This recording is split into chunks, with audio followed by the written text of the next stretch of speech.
पुष्टिकर खाद्य हेउछि खाद्य ग्रहण एवं एहाको शक्ति एवं जीवन पाई आवश्यक अन्यान्य गुरुत्वपूर्ण पोषक तत्व रे परिणत करिवार प्रक्रिया।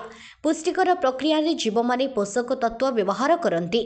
अस्वास्थ्यकर एवं अपुष्टिकर फास्टफुड और जंक फूड खाइबा लोकंकर नित्यदिनी अभ्यास रे परिणत हेबारे लागिछि।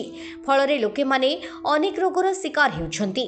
ए दिगरे सचेतनता सृष्टि करिबा पई प्रतिवर्ष सेप्टेम्बर 1 रु 30 तारिख जाए जातीय पोषण सप्ताह भावे पालन करा जाए। समन्वित महिला एवं शिशु विकास प्रकल्प जगन्नाथ प्रसाद द्वारा जगन्नाथ प्रसाद ब्लॉक अंतर्गत गायागंडा प्राथमिक विद्यालय ठारे गायागंडा सेक्टर स्तरीय पोषण दिवस पालन करा जाइछि।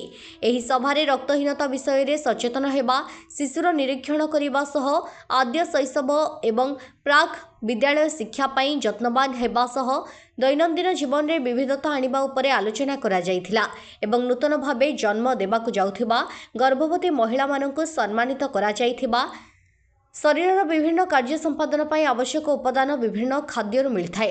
तेणु निजर खाइबा थाली रे शस्य जातीय खाद्य, श्वेतसारयुक्त परिबा, दुग्ध जातीय खाद्य, डाली जातीय खाद्य, साग और सबुज पनीपरिबा और विभिन्न फल खाइबा उपरे समस्तंकु बुझा जाइथिला।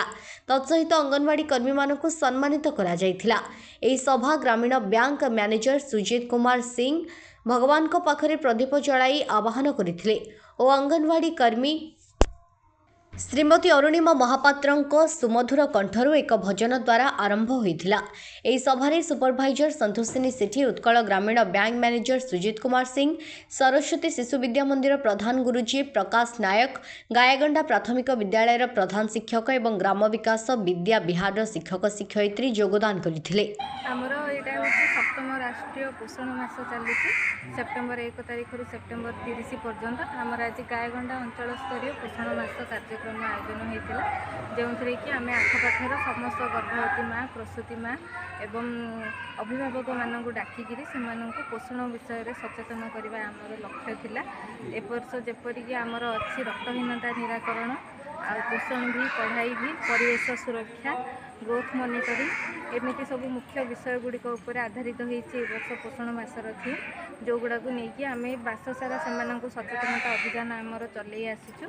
आज सेक्टर लेवल रे समस्त को डाकिकी आमर अंगनवाड़ी कर्मी को सचेतन करने सहित माँ मानक सचेतन करा पोषण दिवस महत्व ये पोषण दिवस पालन कर उद्देश्य हूँ खाद्य संपर्क में लोक मानक बुझेवा हूँ तार मुख्य उद्देश्य। जमीक गोटे शिशुटे गर्भवती स्त्री को आरंभ करी गोटे किशोरी बालिका समस्त को आमको सठिक परिमाण में सठिक अनुपात में पुष्टिकर खाद्य दरकार। खाद्य बिना मनुष्यर शरीर अभिवृद्धि हो पार ना। अपपुष्टि निराकरण ये पोषण मासर मुख्य उद्देश्य। गंजाम भंजनगरु चिन्मय कुमार बेवर्तांक रिपोर्ट अपराह्न लाइव।